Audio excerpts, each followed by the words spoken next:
మార్చి 2026 నాటికి ఆంధ్రప్రదేశ్ రాజకీయాల్లో మళ్లీ ప్రకంపనలు మొదలయ్యాయి.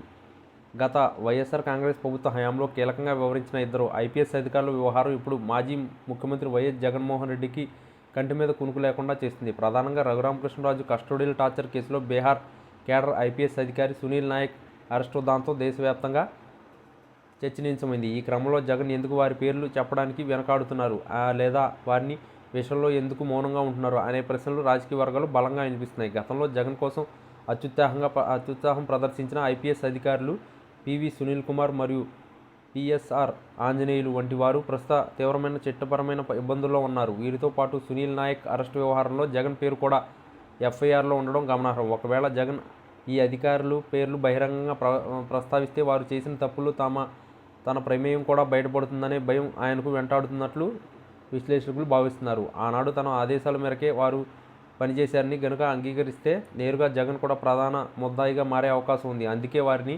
వెనకేసుకొచ్చినా లేదా వారిని వ్యతిరేకించినా అది తనకు ఉచ్చుగా మారుతుందని జగన్ భావిస్తున్నట్లు సమాచారం. మరోవైపు ఈ మొత్తం వ్యవహారంపై ప్రధాని నరేంద్ర మోడీ సర్కార్ అత్యంత సీరియస్గా ఉన్నట్టు తెలుస్తుంది. కేంద్ర హోంశాఖ ఇప్పటికే ఈ ఇద్దరు ఐపీఎస్ అధికారుల సర్వీస్ రికార్డులను మరియు వారిపై ఉన్న ఆరోపణలను పరిశీలిస్తుంది. రాజ్యాంగబద్ధమైన పదవిలో ఉంటూ రాజకీయ ప్రయోజనాల కోసం చట్టాన్ని అతిక్రమించే అధికారుల పట్ల కఠినంగా ఉండాలని మోడీ సర్కార్ భావిస్తుంది. ప్రత్యేకించి ఒక ఎంపీని కస్టడీలో హింసించారనే ఆరోపణలు రావడంతో కేంద్రం దీన్ని మానవ హక్కుల ఉల్లంఘనగా పరిగణిస్తుంది. సునీల్ నాయక్ అరెస్టు విషయంలో బీహార్ మరియు ఆంధ్రప్రదేశ్ పోలీసుల మధ్య జరిగిన హైడ్రామాలో కేంద్రం జోక్యం ఉంటే అవకాశం ఉందని వార్తలు వస్తున్నాయి. ఈ పరిణామాలన్నీ జగన్కు ఉక్కిరిబిక్కిరి చేస్తున్నాయి. తన హయాంలో అండగా నిలిచిన అధికారులు ఇప్పుడు ఒక్కొక్కరుగా జైలు పాలవుతున్నారంటే వారిని కాపాడాలని స్థితిలో జగన్ ఉన్నారు. ఒకవేళ ఈ అధికారులు కనుక అప్రూవర్గా మారి నిజాలు చెబితే అప్పుడు జగన్ పరిస్థితి మరింత దారుణంగా మారుతుంది. అందుకే ఆయన ఈ ప్రోగ్రాం లేదా ఇన్వెస్టిగేషన్